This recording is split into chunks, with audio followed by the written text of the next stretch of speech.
Gıssagly habar hormatly watandaşlar. Ine şu görýäniňiz Aýjemal Andalyýewa. Ol aýal 3 adamy işe saljak diýip alda $8.000 pulny alypdyr.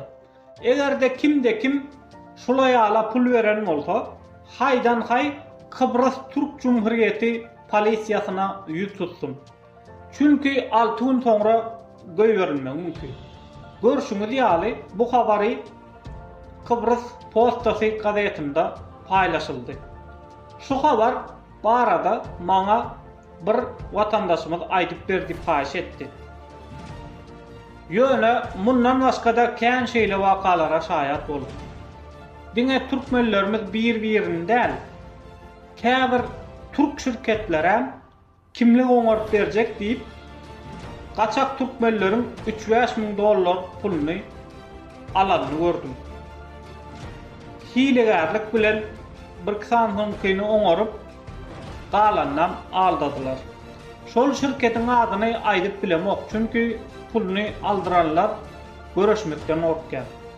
Ýurdun içinde agdyr bolup öz hakymyzy gorap bilmedik. Indi yurttaşynda da bizi tanadylar. Kimi soýjagyny bilmese bizi tapýarlar. Şeýle ýagdaý her kimiň başyna gelipdiler. Goranmak üçin iň bolmanda ziýan çekerler TikTok'da, YouTube'da baştan geçirenlerini hökman aýdyp bermeli, paýlaşmaly. Ýurdun içinde edilýän haramlyklar barada da hökman paýlaşmaly.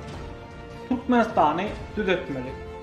Türkmenistana gitmeli. Ýogsa biz ýurtdaşynda bir kanun gedip ýaşap bilmez, öz hakymyzy gorap bilmez, işläp bilmez, kötener. Şonuň üçin agdyr bolup öz haklarymyzy goramaly. Hiç kime bizi ezmäne ýol bermeli däl. Watandaşlar, sag bolun.